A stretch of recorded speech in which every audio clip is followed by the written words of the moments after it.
This book here is called Prince Alemayehu Tewodros, and he was the son, the heir to the kingdom of Abyssinia through his father, who was Emperor King Tewodros, and he was the one that was taken to England as a guardian. He was beloved by Negus Victoria, or the Queen Victoria. And so he's one of the family members who my great-grandfather is brothers with him. And this is the material where they say that our resemblance in there is striking. And so this is based on the comparison of my life and his and research. So I'm going to England to uncover his background. And there's a mystery I have to add with this book. What's the mystery? That he was supposed to have been buried there, but there appears to be no grave that they can verify, because Ethiopia, over 13 years ago, I believe, had requested for the bones and the body of the prince to come back. It may have been 10 years, so my accuracy on the years may not be just as accurate, but it's a request made from the Ethiopian president. And they still have not brought his body back yet. And when I went to England and St. George Chapel, I wanted to go to the site to pay respect to, the grave. They say they don't know where it's at. So, So they can't find his grave.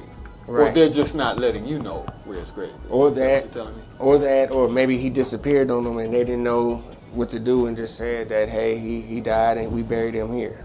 See, what I want to understand, just like this book right here, right? Mm-hmm. This book is The 19 Years of Life and the Return of the Prince Lion of Abyssinia, Spiritual Soul. You take a great deal of pride in these books. Mm-hmm. A great deal of pride in these books. You spend a great deal of time writing these books. Where do you find the time?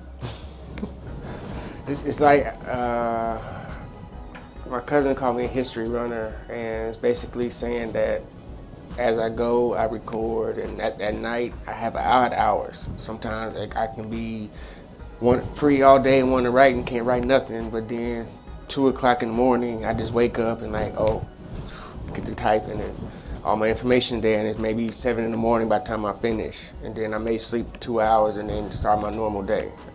And so the writing comes various times. It's never a planned situation, but it's only kind of like, okay, I want to try to do it this time. But sometimes when information comes, I try to add it. Well, I verify the information first, and then that's when I go into writing. But the number of books that you've written, the number of books that you've written would be considered prolific. This would be considered prolific here. These books and the writing of them, this is a lot of writing. Yeah, that's something, and that's just half the books. So now you're making me think like, well, there's a lot of information there. That's what I'm saying. Wow. This is a lot of information. What do you have citizenship there yet? I'm not yet, and I'm working on something, and hopefully to doing a special event. I'm looking to DNA test the hair of the king, his hair was brought back from England actually this year. So I'm looking to do that and want to show that my tie-in with the family and how strong that it is. I want something to go to that extent to where I get the ID based on this event. But if not, I can still get the ID, but now that my research comes to a conclusion, I'm ready for the final step of this journey, which would be to have an Ethiopian ID to say that, hey, this is my family, and this my father told me, and this is my people. It's like, even still, people, America, they still my people, but this is from my father's side that I relate to, and I'm finally home. That's what that would mean. I guess for me, listening to you, I've known you for many years now. This means a lot to you, apparently. I've seen you give up a lot of stuff, a lot of material things. I've seen you renounce quite a few things to recapture your family's legacy. Why? I feel that who in Ethiopia they call the Creator Xavier or the Most High. I feel that that's who I'm here for and why I'm doing this. I feel that He's giving me this purpose, and I did not put myself in a position to refuse what the Most High is giving for me to do. But this has been an exciting journey because for what I'm doing, I see now the reason it's not for me, it's for the people to have an understanding of themselves.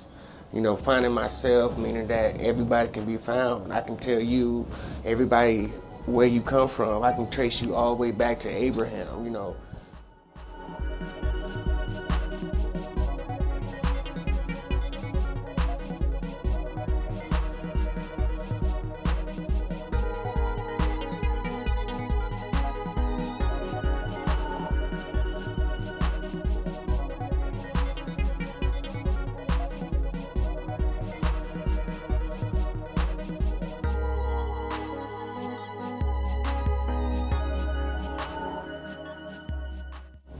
For me, it's bigger than me. I'm just, whatever vessel He used me for, I'm just glad I was in that position and able to do and keep going.